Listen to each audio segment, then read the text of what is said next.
Welcome back to another episode of Time Out with the Sports Doctor podcast, and happy Easter Monday. So Easter is a very special holiday in my family and for Christians in general, because Easter is the foundation of our faith, the resurrection of Christ, redemption of our sins, and a chance for eternal life. So Easter as well is a time that many families will come together to celebrate and to just spend time together. I know Easter has been special in our family, especially with the kids, having a gathering, Easter egg hunt, things of that nature. Even though my kids are getting older, it's still something that they look forward to. So this is always a very special time to go home, to be with family, to connect, and to really appreciate the things that matter most. And I'm also very excited to share this episode with you.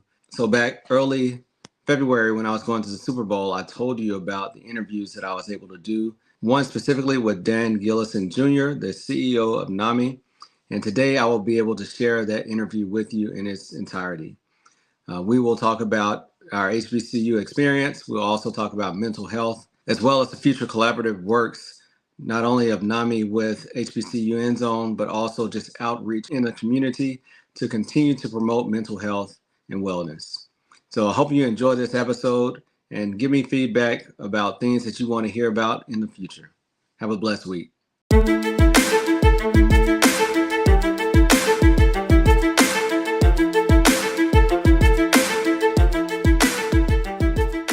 right. So good morning. We are live from the HBCU End Zone Experience here in San Francisco, California.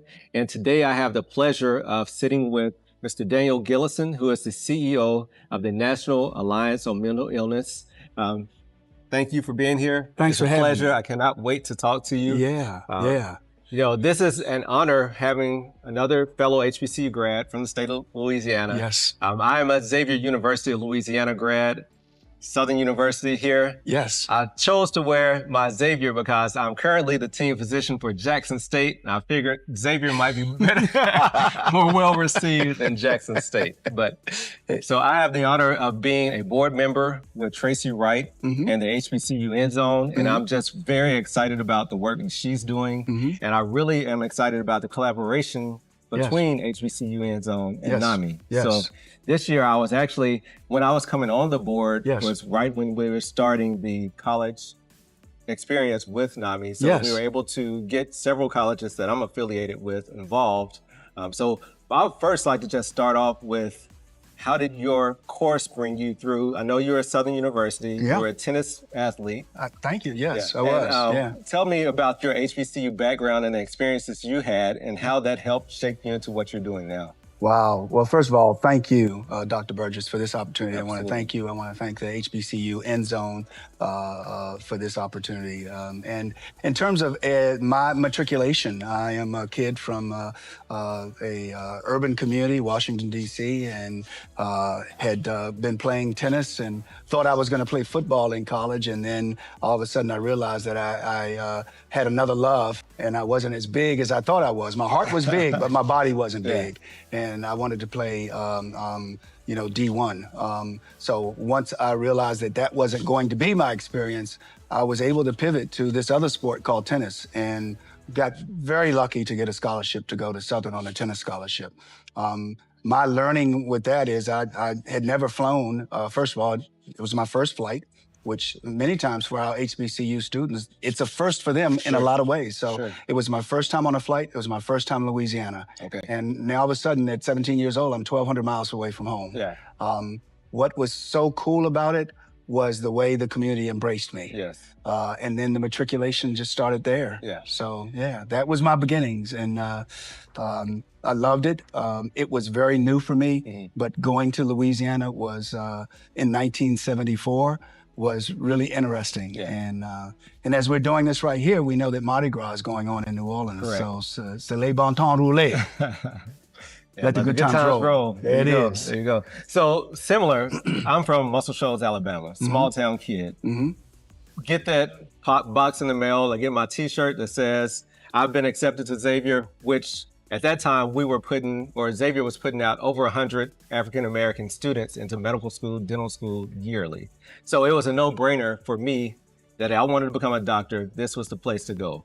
Now, for my mother, who has an 18-year-old son who's never left a town of 15,000 people going to New Orleans, I can only imagine the sleepless nights and all the prayers that it took to allow her to get there. But I went from being one of few to one of many.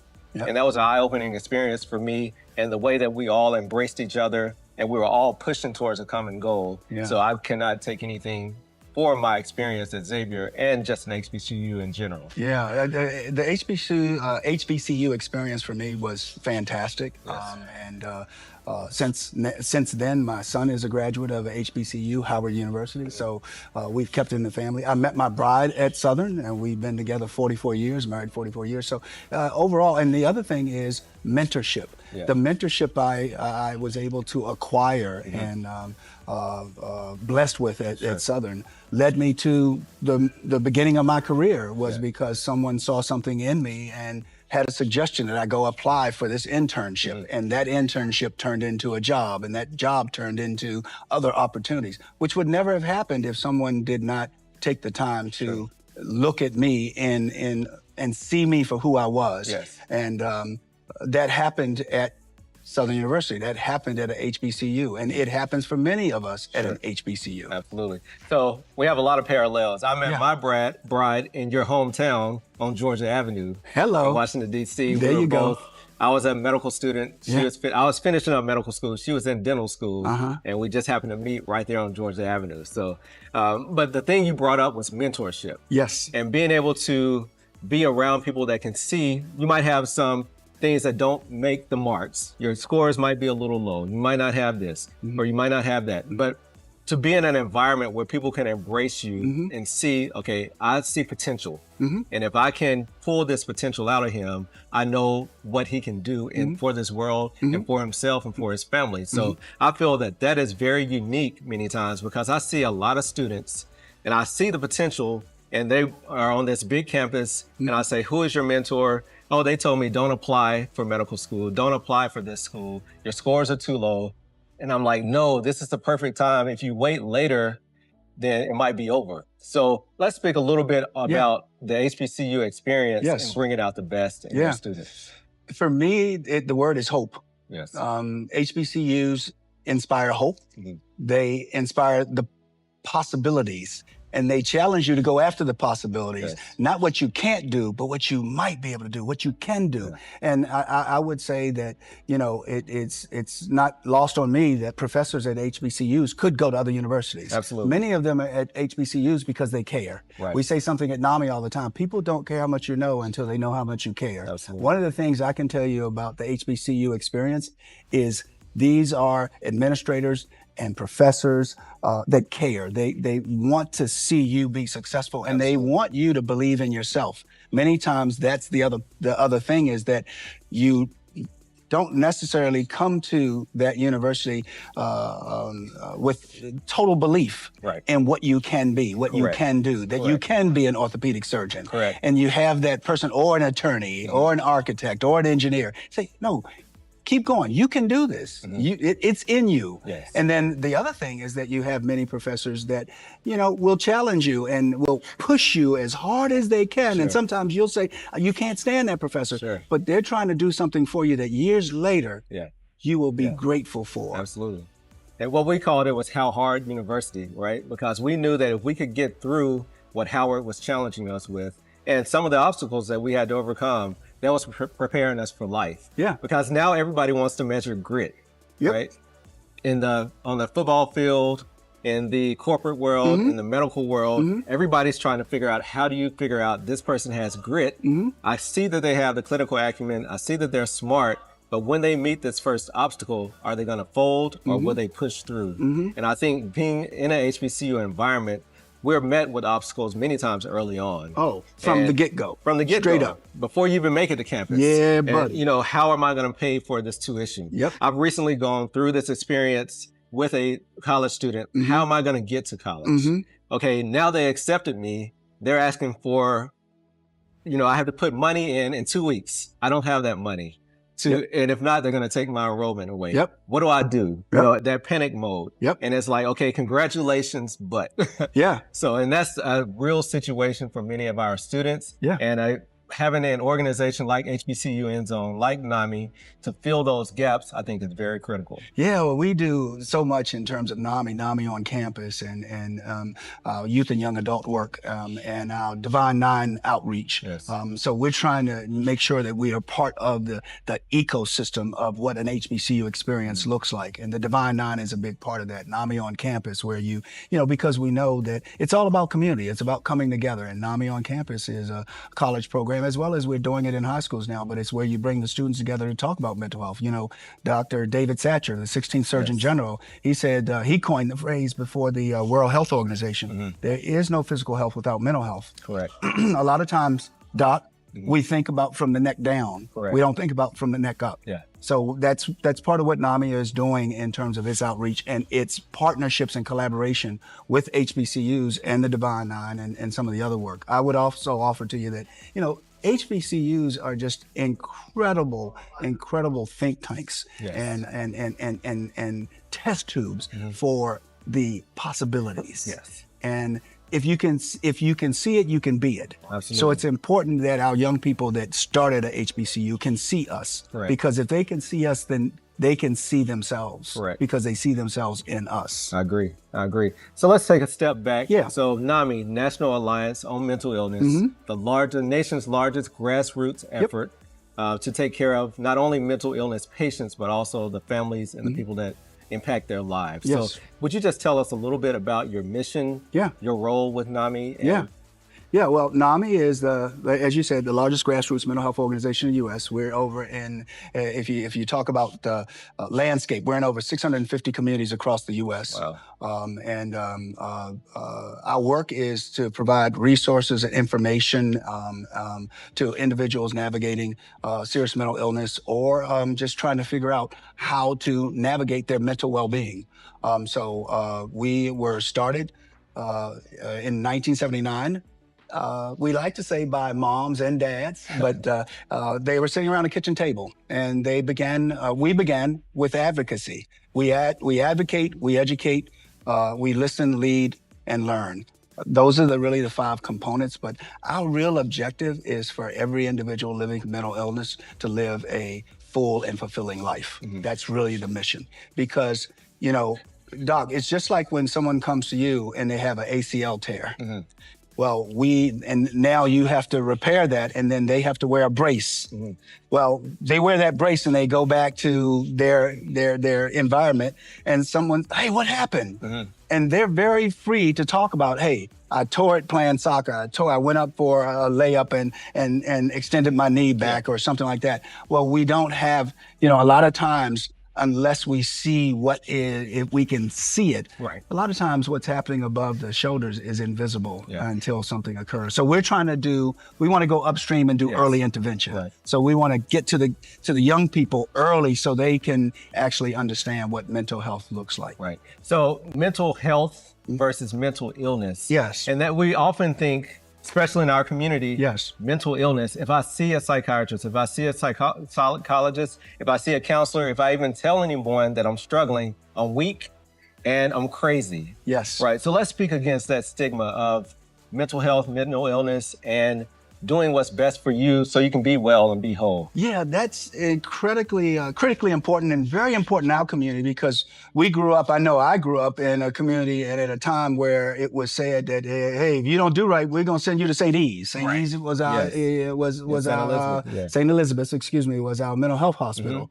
And in our in our community, it was, hey, this is what, or, you're going to be all right, shake it off. Yes. It was never to deal with it. It was never to talk about it. It was looked at as area of vulnerability. Yes. And it's just the opposite. Sure. It's an area of strength to talk about that I'm not doing okay, something I'm not feeling okay.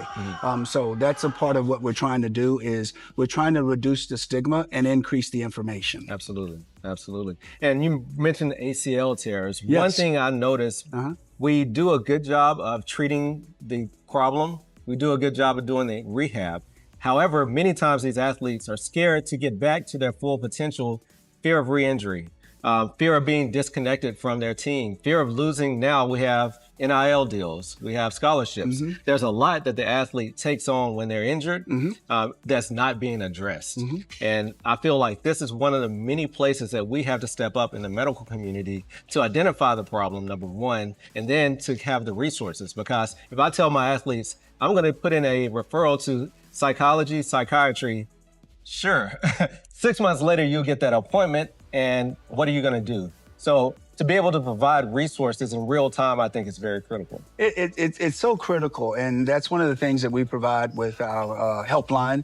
And our helpline is a resource line. It is, you just call 1-800-950-6264, and there's someone there, and we have 3 different versions, if you will. We have our traditional helpline, we have a youth and young adult option, and then we have a caregiver option. The bigger part of that, though, is to your point about the athlete and what they're navigating. Think about an athlete from the standpoint of, you know, am I hurt or am I injured? Correct. That's the first part of it. The second part of it is, you know, in many of these locker rooms in the NFL, what happens is that they have a sheet up on the wall of all the positions and the names of people that are going to be coming in to try out for your position during the week. Correct. So as you're going in and out of the locker room, if you see that sheet of paper, you're like, I can't tell it because somebody is going to take my spot. No signs of weakness. No signs of weakness. And what I love about what's occurring now with the NFL is really looking at the mental well-being, and they're understanding something that, you know what, you can be physically all of this, but if you're not mentally there as well in terms of your comfort, your understanding, then we're not getting the best out of you, and we're not taking care of your full self. Correct. So that's the other part of it. Yeah. Correct. Now, with your partnership with HBCU End Zone, what are some of the goals or plans that you have in mind of how to make this collaboration better for both parties? The connective tissue, the conversations, the engagement, making sure that our HBCUs see us, that we provide a judgment-free environment for them to talk about how they're doing, and we can encourage them to actually look at the different resources to take care of their mental health. So, and our objective is to make sure that, you know, a lot of times with HBCUs, they will see an organization come and say, we care about you, we're going to be there, and then they leave. We need consistency. So that's the other thing of it is we want to be, and we want to actually partner with the universities and help them be the resource. Now, this has been a very helpful conversation. Now understanding more about your missions and what you do, because I take care of athletes at Jackson State University, at also Alcorn State, Mississippi Valley State, and many times they're spread out across the state. And it's hard to be in all those different places at the same time. But now we have the ability with telehealth and remote learning and call hotlines, like you're saying, to be able to be there in an instant. So I think that's very important. So now I'm better equipped of how I can, you know, help my athletes better. It's wonderful what you're doing. And I want to back up a second and talk about, I want to reflect back, because I went to school a long time ago in 1974 through 78. And I remember some real moments of depression, you know, and I even wrote a prose that was actually selected to put in the newspaper about, you know, depression in me. That was the title of it. And it was something that many young people navigate. And I was navigating some lonely, isolated, dark moments of depression. And that was because of being so far, 1,200 miles away from home, feeling like, you know, I didn't know anyone, and didn't have any money. I didn't have any money. And it was like, okay, what's going on? And then also the challenge of being an athlete and having to perform and actually having to toggle between my academics, my athletics, my academics, and then the social life. And then making sure that I could, how do I maintain my focus, but also have the experience of the full experience? And then making sure that I understood, okay, is this the major I want to be in? Is that the major I want to be in? And I changed my major a couple of times. So, you know, I'm not any different than many of the young people that go to school today. I mean, it was something I had to navigate. It was something I had to navigate. Well, it's been a pleasure talking to you. Any final thoughts for the audience or for HBCU End Zone in general? Well, first of all, kudos to you for your podcast. This is fantastic. Lending your time and talent to this is just wonderful, and it's good to meet you. Thank you. The HBCU End Zone, I'm so happy to see it in its state and doing what it's doing, because this way we can get more young people to matriculate through the HBCU and enjoy the HBCU experience, because it is an experience, and it's a wonderful experience. Absolutely. That can be so beneficial for your whole lifetime. Absolutely. So, yeah. Well, thank you once again. It's been a pleasure meeting you, and I look forward to continuing to grow with you. All right. Likewise. Absolutely. Likewise.